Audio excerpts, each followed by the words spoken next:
It's all covered in today's China Truths.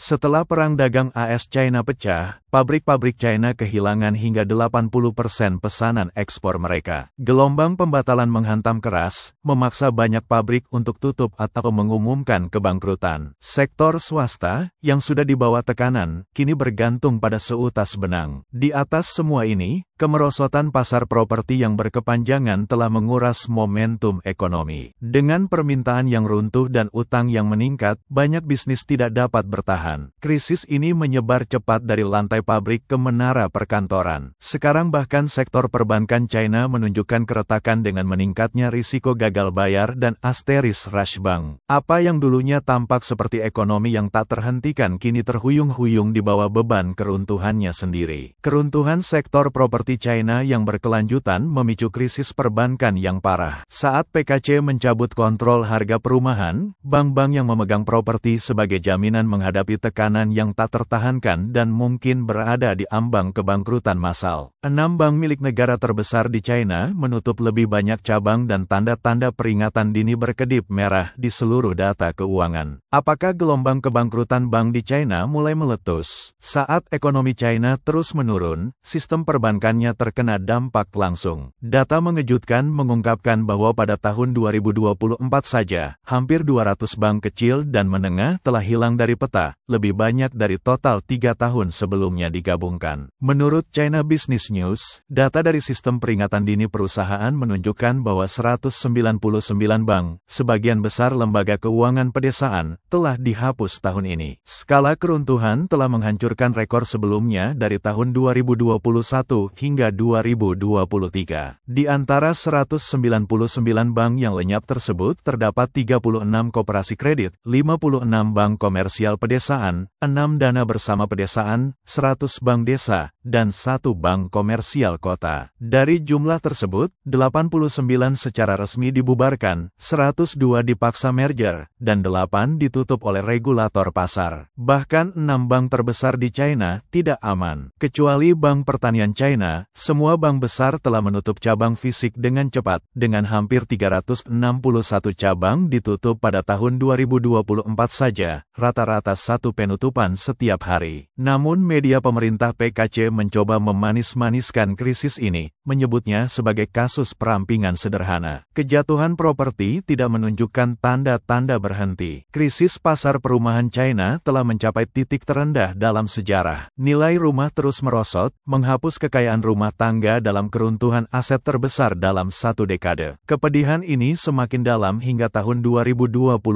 The Wall Street Journal melaporkan pada tanggal 16 April bahwa harga rumah di seluruh China kembali turun pada bulan Maret. Secara tahunan, harga penjualan rumah di kota-kota besar turun sebesar 5,0%, hanya sedikit lebih baik dari merosotnya 5,2% pada bulan Februari. Dari 70 kota utama, 68 mengalami penurunan harga yang tidak berubah dari bulan sebelumnya. Menurut Biro Statistik Nasional PKC sendiri, 41 kota mengalami penurunan harga bulanan pada bulan Maret dan 45 pada bulan Februari. Spiral ini terus berlanjut. PKC menyerah. Dengan ekonomi yang berantakan dan harga rumah yang jatuh bebas, rezim China pada dasarnya telah melempar handuk. Pemerintah telah mengadopsi kebijakan, biarkan runtuh. Menurut jaringan real estate China, lebih banyak kota di seluruh negeri berhenti mengendalikan harga perumahan baru pada tahun 2024. Pengembang kini bebas memangkas harga dan membuang inventaris sesuka mereka. Setidaknya 18 kota telah mencabut atau melonggarkan pembatasan harga rumah. Kepanikan menyebar. Bank-bank di ambang kehancuran. Dengan harga perumahan yang kacau dan pemilik rumah yang meninggalkan pinjaman, bank-bank yang dulunya mengandalkan properti sebagai jaminan yang solid kini menghadapi bencana. Pertama, nilai rumah yang runtuh telah menghancurkan nilai jaminan. Pembeli menolak membayar kembali dan proyek-proyek hantu yang belum selesai telah meninggalkan bank dengan kerugian pinjaman yang besar. Kedua, selama booming perumahan, bank-bank menggandakan agunkan aset properti untuk mendapatkan lebih banyak pinjaman. Sekarang, di tengah resesi yang dalam dan kerusakan rantai modal, mereka terjebak dalam perangkap maut. Harapan terakhir terletak pada pencetakan uang oleh bank sentral. Namun itu mungkin hanya mempercepat keruntuhan. Oleh karena itu, kehancuran real estate China bukan hanya krisis perumahan. Ini adalah percikan yang akan menyulut skala penuh keruntuhan perbankan. Zetian, seorang profesor di University of South Carolina, mengatakan kepada New Tang Dynasty Television bahwa kejatuhan ekonomi China mungkin akan berlarut-larut dan tsunami finansial yang dahsyat sedang mengintai. Dia memperingatkan bahwa gelombang kegagalan bank bukan hanya mungkin terjadi. Itu adalah babak tak terhindarkan berikutnya dari bencana yang sedang berlangsung ini. China terbang membabi buta menuju krisis. Dengan data palsunya yang runtuh di bawah beban kenyataan, PKC kini membungkam angka-angka tersebut. Saat keruntuhan ekonomi semakin dalam, Beijing telah berhenti menerbitkan ratusan statistik kunci, meninggalkan analis, investor, dan warga dalam kegelapan. Menurut The Wall Street Journal, pada tanggal 5 Mei Beijing tiba-tiba menarik ratusan indikator ekonomi yang dulunya digunakan untuk memantau kesehatan ekonomi tanpa penjelasan. Data tersebut tidak hilang secara kebetulan. Itu dihapus untuk menyembunyikan kebenaran. Sekarang tanpa transparansi, tanpa kepercayaan, dan tanpa rencana, China sedang menuju badai yang tidak bisa lagi diukurnya. Perusahaan semikonduktor China dalam masalah. 48 perusahaan melaporkan penurunan laba atau kerugian di tengah meningkatnya ketegangan perdagangan Sino-AS dan kemerosotan ekonomi domestik yang semakin dalam. Industri semikonduktor China sedang jatuh ke dalam krisis yang belum pernah terjadi sebelumnya. Laporan keuangan mengungkapkan gambaran suram. Puluhan perusahaan semikonduktor yang terdaftar di Bursa Efek A telah melihat laba mereka anjlok atau bahkan berubah menjadi kerugian. Bahkan raksasa industri seperti SMIC dan Cambrian tidak luput. Rantai pasokan semikonduktor China kini menghadapi momen tergelapnya.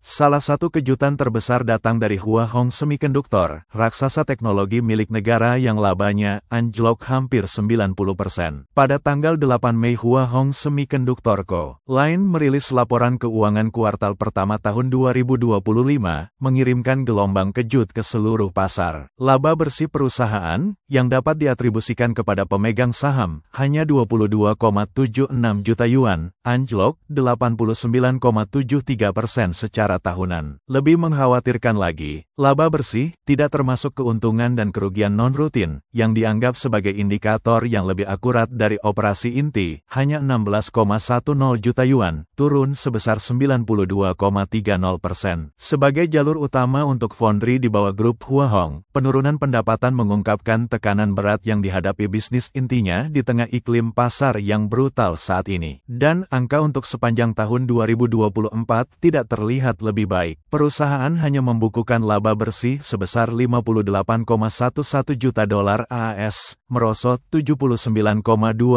secara tahunan. Perusahaan chip di Bursa Efek A mencapai titik terendah. Penurunan dramatis Hua Hong hanyalah puncak gunung es. Menurut data Win, pada kuartal pertama tahun 2025, 48 perusahaan semikonduktor di pasar saham A China melaporkan penurunan laba bersih. 13 diantaranya bahkan berbalik dari untung menjadi rugi. 3 perusahaan yang mengalami kerugian terbesar, Mingwei Electronics, Leang Chip, dan Tuojing Technology, semuanya mengalami penurunan laba bersih yang mengejutkan lebih dari 1000%. Banyak perusahaan secara terbuka mengakui bahwa sektor ini sedang berjuang melawan penurunan permintaan hilir yang drastis, dan tekanan harga yang tak henti-hentinya. Mingwei Electronics, misalnya, mengungkapkan bahwa kuartal pertama menyaksikan persaingan pasar yang sengit, penurunan harga yang tajam, dan dalam beberapa kasus, biaya produksi melebihi harga jual, memaksa mereka untuk menghapus sejumlah besar kerugian penurunan nilai inventaris. Saham Changsheng juga melaporkan gambaran suram dengan pendapatan yang anjlok 59,23% secara tahunan karena penurunan tajam dalam permintaan pelanggan. Raksasa semikonduktor China dalam krisis. Kerugian dan penurunan besar. Para pemimpin semikonduktor China menghadapi kenyataan yang suram. Setelah tahun 2024 yang sulit, perusahaan-perusahaan besar berjuang dengan pertumbuhan yang melambat atau kinerja yang menurun drastis. SMIC, pembuat chip terbesar di China, mengalami penurunan laba sebesar 23,3% menjadi 3,7 miliar yuan. ZTE turun 9,66% menjadi 8,4343 miliar yuan. Cambrian, pembuat chip AI terkemuka, terus mengalami kerugian sebesar 452 juta yuan. Total kerugiannya selama 8 tahun kini melebihi 5,4 miliar yuan. Jiguangdong anjlok 53,43% menjadi 1,18 miliar yuan. Sanen Optoelectronics, pemimpin chiplet, mengalami penurunan sebesar 31%. Jingyi, perusahaan GPU terkemuka, kehilangan 165 juta yuan, turun sebesar 376,7% yang mengejutkan. Beijing Junjiang, perusahaan chip prosesor, turun 31,84%. Zhongyang Electronics, perancang IC, melihat labanya turun 28,01%. Sektor material dan peralatan juga tidak lebih baik. Jingu Electric Materials membukukan kerugian bersih sebesar 180 juta yuan. Laba Zuchun Technologies anjlok 93,75%. Zinuan Micro mengalami penurunan sebesar 19,08%. Shanghai Silicon Industry melaporkan kerugian tahunan pertamanya dengan defisit 971 juta yuan. Blokade teknologi AS semakin ketat. Perang teknologi Sino-AS yang meningkat memberikan pukulan berat. Dengan kontrol ekspor, embargo teknologi tinggi, dan blokade rantai pasokan, perusahaan semikonduktor China menghadapi tantangan besar dalam lead bank, produksi, dan persaingan pasar. Di atas itu, permintaan hilir yang lemah semakin memperburuk keadaan. Beberapa perusahaan terpaksa menghapus kerugian besar akibat inversi harga dan penumpukan inventaris. Bahkan dengan dorongan pemerintah China untuk kemandirian semikonduktor dan kebijakan baru untuk mendukung industri ini, tekanan eksternal sangat besar. Perusahaan-perusahaan besar milik negara seperti grup Huahong memiliki keunggulan pendanaan dan teknologi, tetapi mereka masih berjuang melawan persaingan global yang sengit dan perubahan teknologi yang cepat.